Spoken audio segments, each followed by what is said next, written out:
Late October 2003. Wildfires devour the Southern California landscape from San Diego to Ventura County,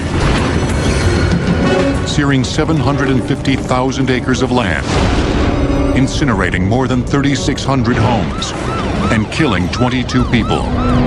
The Southern California wildfires of 2003 are the most devastating in the state's history. Wildfires are brutal reminders that fire is alive. It breathes, feeds, and grows. But while fire can be an all-consuming terror, it can also be our best friend. A raging fire is at the heart of one of the largest steam systems in the U.S. The Tri-Gen Philadelphia steam plants generate steam heat for more than 500 buildings in downtown Philly. And in a city with winter temperatures falling well below freezing, the flow of heat is vital. The steam is delivered via 33 miles of underground pipe to customers throughout Center City and West Philadelphia. The billion pounds of steam coursing under the streets are the result of several massive fire-breathing boilers. We're standing on the burner floor of number 26 boiler. 26 boiler is one of 6 boilers that we have here on site. This is actually an 8-story tall structure. The flame that you saw is consumed within 6 stories of that structure. So imagine, if you will, a 6-story building that's completely involved or engulfed in flames contained inside this. A fire in an uncontrolled environment is a very dangerous thing. Forest fires, homes get burned down, things like that. What we're doing is we're taking that fire, that destructive property, channeling it for very constructive purposes and uses. The spectacular inferno generates temperatures of nearly 1,500 degrees Fahrenheit, making short work of turning water into steam.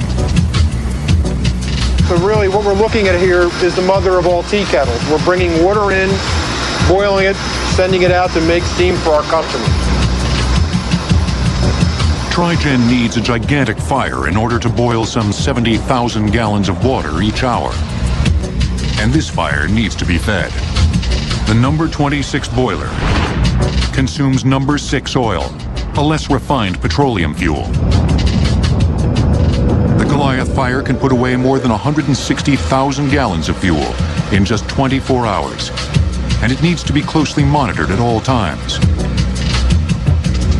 There are 5 people here dedicated on a 24/7 basis to the efficient, safe operations of these facilities. So they are highly skilled, highly trained people that are here to make sure that the fire doesn't die. Because without fire, bad things happen at that particular point in time. With sub-zero temperatures, Philadelphia has come to depend on the fire contained in these boilers. But our dependence on fire can at times be a terrible burden. We've developed a complex relationship with the flames. But what exactly is this incredibly powerful, strangely insubstantial thing we call fire? Fire is a very curious phenomenon because it's a reaction, not a substance. If you think of the other ancient elements, water, earth, air, they're all things, material substances, but fire is not. It's a reaction. During the reaction, molecules of fuel, primarily carbon and hydrogen, are reduced to smaller fragments by heat. Then these small fragments combine with oxygen, producing energy in the form of heat, perpetuating the cycle. Besides the heat, fire also releases energy in the form of light. The yellow and orange colors we see are actually produced by superheated carbon soot. And since the gases in the flame are hotter and less dense than the surrounding air, they move upward toward lower pressure. Fire, of course, has existed on Earth since long before the evolution of our species. Well, fire precedes people. I mean, it's been around on the planet for more than 400 million years. So it's something we didn't invent. We captured it. We gathered it from nature and then began remaking it to suit our purposes. It may be coming from the heavens in the form of lightning. I mean, you would have seen lightning-struck trees, and that's where fire would be available in nature, and then you can collect it from there. Nearly every culture has a myth explaining the origin of fire. One of the most famous is the Greek myth, in which fire is illicitly gifted to man. Prometheus, who could think ahead, as his name suggests, has a brother Epimetheus, who can only think afterwards. And Epimetheus winds up giving all of the great traits to the animals and creation, and there's nothing left over by the time people come around, and so we're sort of, pathetic creatures. And Prometheus then realizes that if we had fire, that relationship would change. Prometheus is said to have stolen fire from Zeus to give to man. As punishment, his liver was eaten by vultures, only to grow back and be eaten again. Zeus ordered this to go on for eternity. Because people, in some sense, then become like the gods. They share in that kind of power. Fire is power. Mythology aside, fire was a gift from the gods, or at least the heavens, in the form of thunderbolts. It wasn't until 35,000 years ago that we began creating fire on our own. Fire-making technology quickly evolved with the creation of tools such as fire drills, bows, and plows. They all generate friction from rubbing two pieces of wood together. That friction creates heat, and eventually a spark that could ignite a fire. In the 3rd century BC, ancient Greek mathematician and inventor Archimedes is said to have started fires by directing the sun's rays through a lens. But fire was more than just a tool in ancient Greece and Rome. Gods and goddesses of fire were worshipped and placed at the center of elaborate ceremonies. The Vestal Virgins of the Roman Empire had the sole ritual task of tending a flame in a community hearth. Their individual purity was considered essential to safeguarding the flame, and the penalty for breaking the vow of chastity was death. But fire also belonged to the underworld, where there was believed to be a river of fire, which was one of the rivers that separated the land of the living from that of the dead. Images of hellfire continued well past the 5th century AD and the fall of the Roman Empire. The aptly named Dark Ages produced few advancements in fire-making technology. Finally, the 16th century saw the invention of a portable fire-making kit called the tinderbox. The tinderbox consisted of 3 parts: flint and steel to make a spark, tinder to ignite, and a candle to hold the flame. When you put those 3 together, you get fire, and then you can add to it. But you're going to have to carry all that with you. So your toolkit for fire can be fairly complicated. But that all changed in 1827 with one invention: the friction match. The Diamond Match brand has been producing matches for more than 130 years. Today they produce nearly 10 billion matches annually, and half of those are in the form of kitchen matches. The process starts with logs, which are debarked, cut into 25-inch long blocks, then shaved into sheets an 1/8 of an inch thick. The sheets are chopped into sticks called splints. These bare matchsticks are then dipped into a brine tank of monoammonium phosphate. Many years ago, Diamond pioneered that process, and it's really the connotation of safety match. The monoammonium phosphate, once you blow out the match, it stops the afterglow, which is the safety feature, so it doesn't continue to glow and cause a fire. But this wasn't the only safety feature of Diamond brand matches. Early 19th century matches, or lucifers as they were nicknamed, were generally made of volatile and poisonous white phosphorus.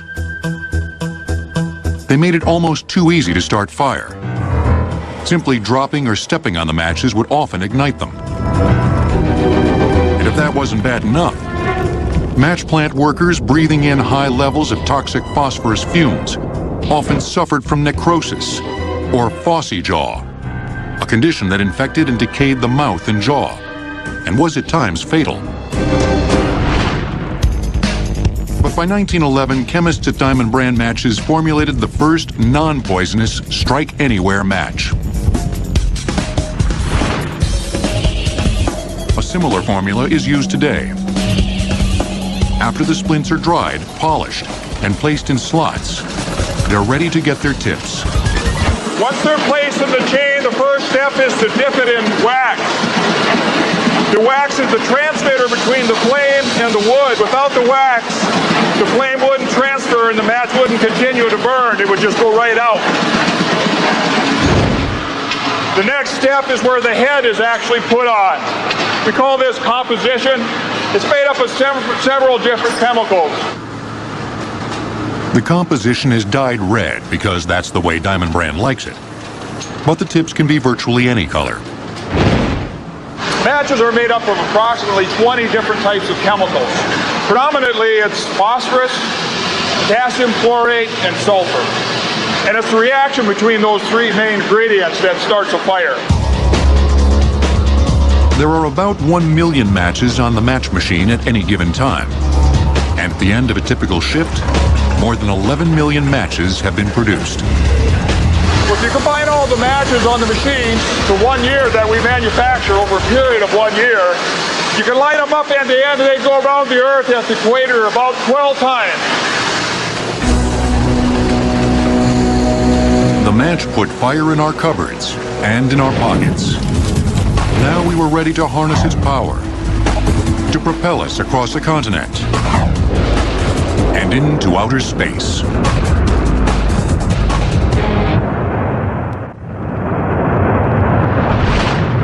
The concentrated power of fire is rarely more evident than on the launching pad. 7 million pounds of flaming thrust have propelled humanity to new frontiers. By harnessing the energy of combustion and incorporating the Newtonian principle that every action has an equal and opposite reaction, we've repeatedly launched ourselves into orbit. Perhaps no other feat illustrates our degree of mastery over one of the fiercest sources of energy in the solar system. In a sense, it is a captured element, ecological process that we have captured and trained, the way we might train a grizzly bear to dance. And we can use it in the wide world out there, but always with the understanding that it could go feral. Indeed, sometimes fire throws off the shackles of technology.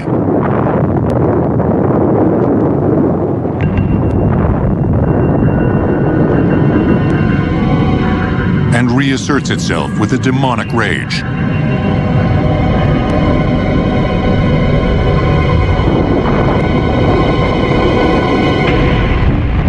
The fire-fueled revolution in travel began more than 150 years ago, when we used fire to power us across vast landscapes with the mighty steam locomotive.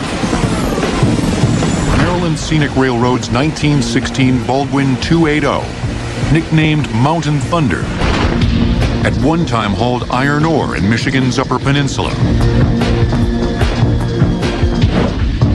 Today it transports a much lighter load, passengers. But that's still a total of 1,200 tons it needs to muscle on a 16-mile scenic journey. And the seat of its strength and generative power can be found deep inside its boiler. Fire is what creates the steam. Without a good fire, you will have no power. And with no power, you can't move. So essentially, fire is everything. The engine room is the burning core of the locomotive. Here, the fireman tends to the fire that creates the steam that powers the train. Fire is every bit as a living thing as you can get. You gotta nurture it, you gotta take care of it. If you treat it wrong, it'll bite you. It'll grow, it'll die. But Rick won't let that happen. Right now, this fire is nearly 3,000 degrees Fahrenheit and needs to devour more than 2 tons of coal just to make it to the top of the hill. But steam locomotives didn't always consume coal. First engines were wood-burning engines with very low steam pressure. They needed a higher rate of pressure to create bigger locomotives to make more horsepower. So they needed more heat. More heat comes from the coal. Coal consists of nearly double the carbon found in wood, allowing it to produce nearly 3 times the heat. Fire is complicated, and the chemistry of even a single candle flame is a very complex phenomenon. All the chemistry of combustion happens where the blue is, and because this is a burning of solid fuel, it has a tendency to produce a lot of soot. So the yellow you see here is soot that forms from the wax, and again, these are solid particles that when they find themselves in an environment that is very hot, they emit yellow light. But in a zero-gravity environment, like space, the flame behaves differently and manifests itself as a blue sphere. Trapping all the soot inside, this sphere cuts off the oxygen supply. So in space, a candle flame won't last more than a minute. But even on Earth, flames from refined fossil fuels such as natural gas produce a different-looking flame than the candle. An interesting phenomenon here is the color of the flame. By adding more fuel, which is natural gas, we see that the color was converted to green from blue. What we have now here is a hydrogen flame, pure hydrogen flame. So we mix hydrogen and air, and we have a flame. However, there is nothing that the naked eye can observe. The reason that we cannot see anything is that hydrogen does not contain carbon. However, a flame does exist. And to demonstrate that, I will put a piece of paper, and as you see, it ignites. Hydrogen fuel is environmentally friendly because its only byproduct is water. While it's very efficient to burn, it's still very costly to produce. Hydrogen is considered to be the fuel of the century, and of course, we'll be able to use it if we manage to overcome the technical difficulties of production and the economical aspects of the production. In the meantime, other green fuels are coming, or rather coming back, into the picture. At GWF Power Systems' electric generation plant in Tracy, California, the fuel of choice is biomass. Biomass is organic matter, generally diseased trees and underbrush, that can be used as fuel. The generator operates much like any other power plant, except that instead of burning fossil fuels, it burns wood chips, around 520 tons each day, which are delivered by semi-trucks tipped vertically, nearly 90 degrees into the air, to empty all their cargo. The chips consist of both agricultural and urban waste.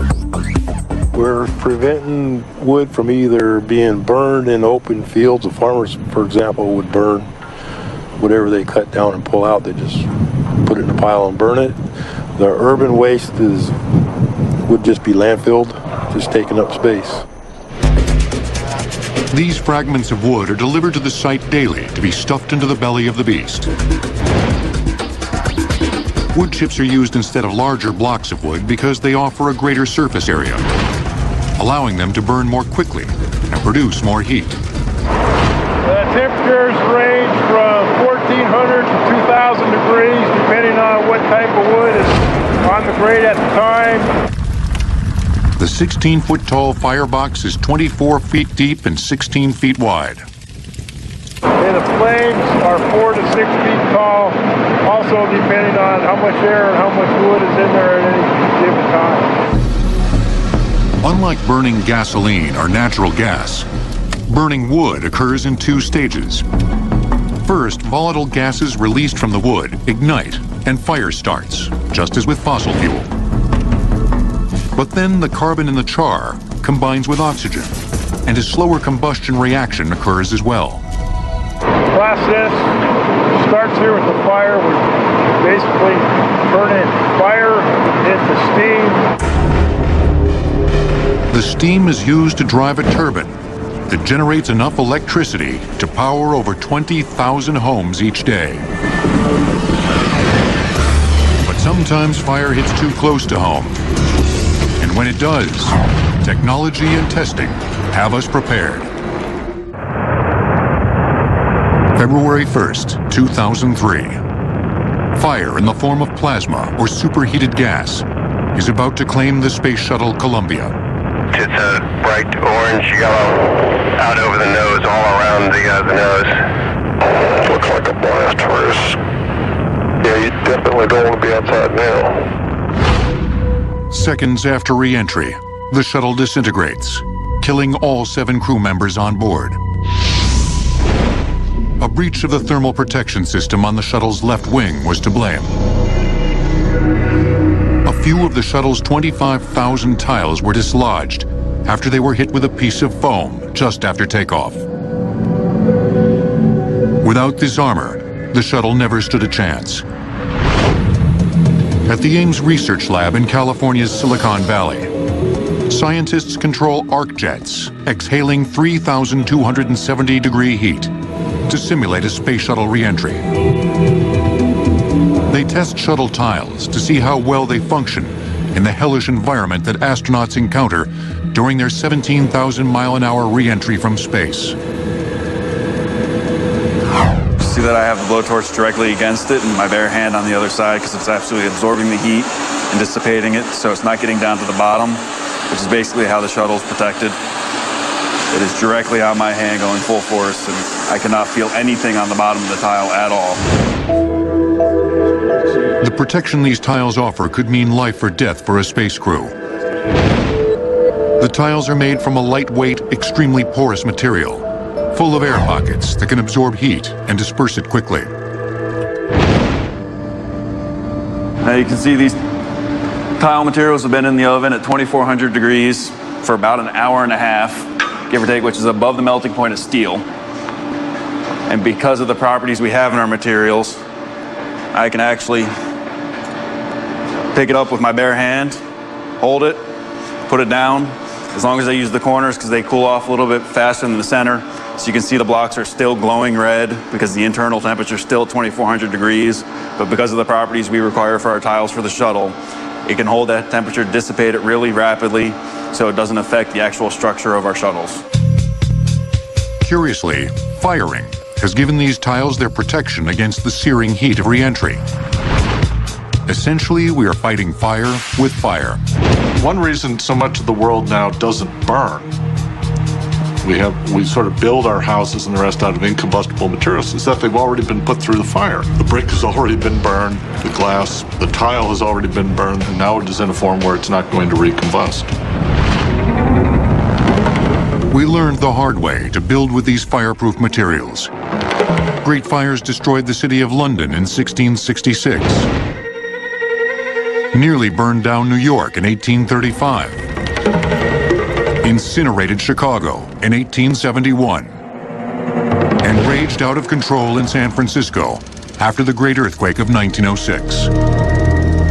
And only at those times did we decide to forego constructing our urban landscape in fuel-rich timber in favor of fired brick. Fires were always good for the brick industry. We had the Great London Fire of 1666, which caused a tremendous amount of brick construction in that city. Its usefulness in terms of fire resistance is one of the most principal reasons for its success as a building material. And fire has been used to modify a variety of other materials, including metal. The steel that frames our cities wouldn't exist if iron hadn't first been put through the crucible of the blast furnace. An amazing amount of the world around us has to undergo a baptism by fire at some point in the production process. We can build because of our mastery of fire, yet we also build in fear of it. And as much as we try to fireproof our world, fire can find fuel almost anywhere. In our homes, from the Christmas tree to the couch, the carpet to the curtains, they're all fodder for flames if given half a chance. Because so much of fire depends on us, we have to assume we have control over ourselves, which I think arguably we could say we do not. In the United States, more than 1.5 million times a year, the fire genie escapes the bottle, which means that every 20 seconds, a fire department is dispatched somewhere in the 50 states. Annually, these fires kill around 4,000 Americans and injure about 300,000 others. Our fear of fire can be seen even when the flames go out. Office you work in, shopping mall, home, you would find that fire has shaped almost every part of that. It's the fear of fire that has shaped it. So you will have emergency exits. Fire will determine what kinds of materials can be used in the structure. It will determine how many people can inhabit a particular room. All these considerations are built into that, but there will not be, if all goes according to plan, fire itself. We spend billions guarding against the advance of our unchecked adversary. From product testing to the making of fire-retardant, heat-resistant clothing and headgear. Fire is an expensive beast to house. There's an old saying that fire makes a good servant but a bad master. That you have to be able to get the relationship right, which means we have to be responsible for it and responsible for our stewardship over fire. Throughout history, the truth of this saying has never been more evident than on the field of war. Late October 2005. Riots break out in and around Paris and quickly spread to over 300 cities and towns across France, eventually spilling into neighboring countries. Frustrated minorities find an effective approach to make the world take notice of them and their plight. Fire. In the course of their rampage, they set fire to over 9,000 vehicles and torch over 100 buildings, including businesses, public offices, schools, and even churches. Much of the damage is done with improvised incendiary devices, otherwise known as Molotov cocktails. Well, a Molotov cocktail is a homemade incendiary weapon. It can be as simple as just putting gasoline in a bottle, putting a wick in it, and throwing it in a hurry. The poor man's bomb. This cheap way of torching a target has been a weapon of choice for insurgents since the Second World War.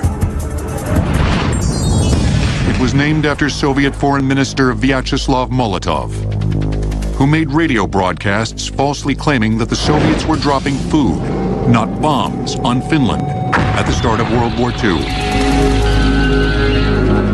When the Soviets attacked on land, the Finns hurled Molotov cocktails at the invading tanks, forcing them to retreat. But the Molotov cocktail certainly wasn't the first use of fire in warfare. There are fire arrows and fire spears. There are attempts to burn fortresses if they're made out of combustible materials, burn cities if they have combustible roofs, which most ancient cities would. In the 7th century AD, civilization's most vicious use of flames was Greek fire, a flammable liquid that stuck to whatever it hit and could not be extinguished with water.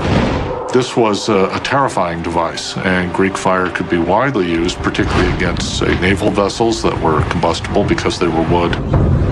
The secret formula for this savage fire survived for centuries. As long as we were still using projectile weapons such as arrows and using spears and swords as a primary method of combat on the battlefield, fire remained very dominant as a psychological and very devastating tool against the opponent. But sometime after the 12th century AD, the recipe for Greek fire was lost, and it disappeared from the battlefield. And with the introduction of gunpowder and firearms in early 14th century Europe, fire became a catalyst for weaponry, instead of the weapon itself. It wasn't until the 20th century that open flame warfare re-emerged, and this time it was back with a vengeance. in the form of weapons that produced more devastation than could previously have been imagined. One of the first was a weapon that put fire in the hands of the soldiers. Fire itself, like that, as a modern combat weapon, first saw its introduction during World War I. The Germans started developing a pressurized system that pretty much became the basis of all modern flamethrowers.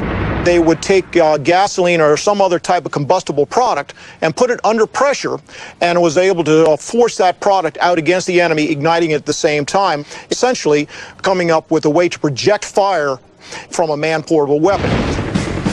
But it wasn't until World War II that the weapon really saw widespread use. Today, there are relatively few working World War II-era flamethrowers left, like this Mark II-2.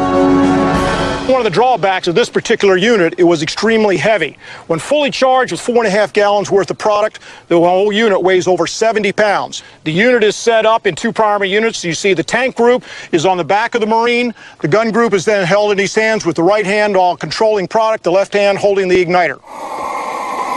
The Mark II-2 flamethrowers were used extensively in the Pacific Theater during the Second World War. By the end of the war, this flamethrower could shoot jellied gasoline, or napalm, over 70 yards. But even with regular gasoline, used in this demonstration, the flames can shoot out an intimidating 30 yards. Imagine yourself with somebody on the other end like that, pointing and or fire at you. Fire through the human psyche is probably one of the most agonizing and devastating forms of pain and death that we can go through. So the idea of using it as an assault and aggressive weapon has a tremendous psychological effect on the opponent. Other incendiaries also gained widespread use in the Second World War, including white phosphorus, or Willie Pete, as it was called. It was originally implemented in battle as a smokescreen. It also became used extensively as an incendiary device because white phosphorus chemical like that, once it was exposed to air, would continue to burn, and often cases was used as an igniter and like that. And we also had an incendiary grenade, handheld grenade, that was sold for the purpose as to ignite combustible products. White phosphorus starts with a white flash of smoke, which ignites at just 86 degrees Fahrenheit, producing fierce yellow flames. These flames rain molten blobs of phosphorus pentoxide down to Earth. The substance is menacing, as it bonds with skin, charring the flesh, and consuming any exposed area until it hits bone. While the use of white phosphorus against enemies was unnerving, perhaps one of the most devastating uses of fire was in the form of terror bombings. One of the most destructive was the bombing of Dresden, starting on February 13th, 1945. For 3 days, Allied forces dropped thousands of tons of incendiary bombs on the city, creating a self-sustaining firestorm that killed nearly 35,000 residents. Even more devastating, the firebombing of Tokyo came just 3 weeks later, on March 9th, 1945. Some 1,700 tons of incendiary bombs were dropped. The firebombing of Japanese cities, which were very vulnerable to burning by so-called conventional weapons, was more lethal than the atomic bombs dropped on Hiroshima or Nagasaki. In a 6-hour period, more than 100,000 people were killed, and more than 12 square miles of dense urban landscape were destroyed. The incendiary of choice was the M69 firebomb. Inside each casing was a cluster of 38 individual incendiary bombs. The casing broke apart at 2,000 feet, scattering the individual units. Each M69 would then eject a long strip of cloth to orient itself and crash nose first into the buildings below. On impact, the payload of flammable liquid would ignite and shoot out of the tail of the bomb. Developed in World War II and used extensively by both sides, incendiary bombs often contained napalm. Napalm is gasoline, sometimes mixed with other petroleum fuels, and a thickening agent. This horrific substance, which burns hotter and sticks to human flesh, gained notoriety during the Vietnam War, when images of napalmed children fueled the anti-war movement. Despite or because of its gruesome qualities, some argue that napalm is an effective psychological weapon. Well, people are afraid of fire. People have directly experienced fire. They know that it hurts. They know that it burns. And so the proposition that somebody is deploying a flamethrower against you or is bombing you with napalm can have a really bad impact on morale. Due to the ferocity of weapons such as napalm and white phosphorus, the use of incendiary weapons against civilians was banned by the 1980 Protocol of the Geneva Conventions. But the United States didn't sign the protocol, and the military continues to use these weapons. It claims not to directly target civilians with them. As recently as 2004, white phosphorus was used in the battle for Fallujah in Iraq as a smokescreen as well as an incendiary weapon in shake-and-bake missions. Fire has been around since the beginning of man, as long as we've been using tools. And although this technology advances and develops, the idea of using fire as a weapon will probably stay in man's arsenal as long as we're still around as a species. Fire has a unique ability to evoke our primal fears and send our adrenaline running. Sometimes this can be a good thing.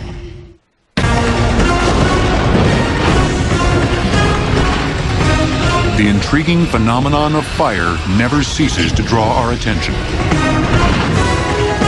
No one knows this better than the creative team behind Universal Studios Hollywood theme park. I think the goal is when you're designing attraction, you want to really physically affect people and you want to emotionally affect people. And there's nothing like fire to bring out that kind of reaction in our guests. We have a lot of different attractions here at Universal Studios Hollywood that incorporate fire.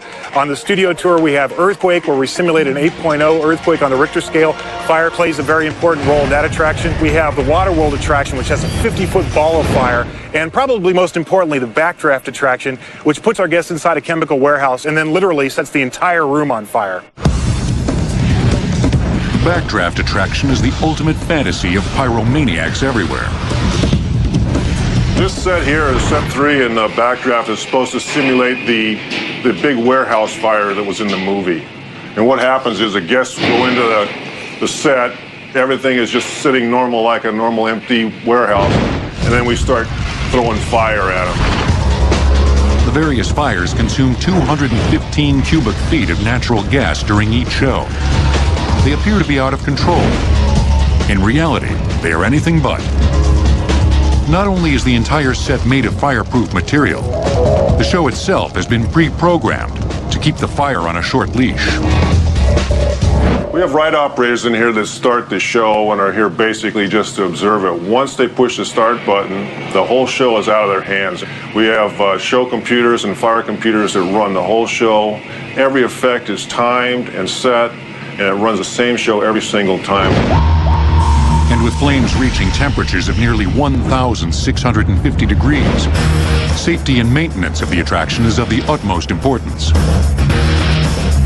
In order to maintain this attraction Backdraft, our technicians go in every morning and do a thorough inspection of the building. They make sure everything's properly aligned, it's all clean of debris, and then they run test shows and make sure that it's all running as it should. It's Brian Gobelli's job to assure that everything is in proper working order before the attraction can be open to the public. What I'm going to do now is I'm going to test all the fire effects. We do this on a daily basis. They have to fully propagate within 10 seconds. You'll see that one made that. And this is one of our accumulated effects where we use an accumulator to store a larger amount of gas and fire it off and make a larger explosion type effect. We will crawl down here and look at the igniter and see that it's in good working condition. We have no frays in the ignition cable. Test our burner bars, make sure that they're not falling and haven't moved. Each effect has its own pilot assembly, with an igniter and a fuel source, sort of like the one found on your home furnace. Once the attraction begins, the pre-programmed controller releases the exact amount of fuel for the pilot, or network of pilots, to ignite. Depending on the amount of fuel released, the flow rate of the fuel stream, and the shape of the dispenser, you'll have a fireball, a wall of flames, or maybe just a small fire. With all systems in check, Backdraft is now ready to flare back to life. But the Universal team has harnessed fire in another attraction with an ironic venue. Waterworld is a live-action show with actors in close proximity to shooting flames and exploding fireballs. Unlike the Backdraft attraction, the controller here doesn't have the luxury of sitting back and enjoying the show. There's no way you can leave it on fully automatic or you would get in big trouble in no time. You know, I might be firing a flame over here and then I have a performer coming across the way in a basket. I have to make sure that she makes it. If she stops in the middle, then we've got to do something about getting her out. Or there's occasions where a jet ski might die, or I might be getting ready to launch the plane and maybe a boat has come untied and drifted over in front of it. Bill Lehman has been working with fire at Universal Studios for more than 20 years.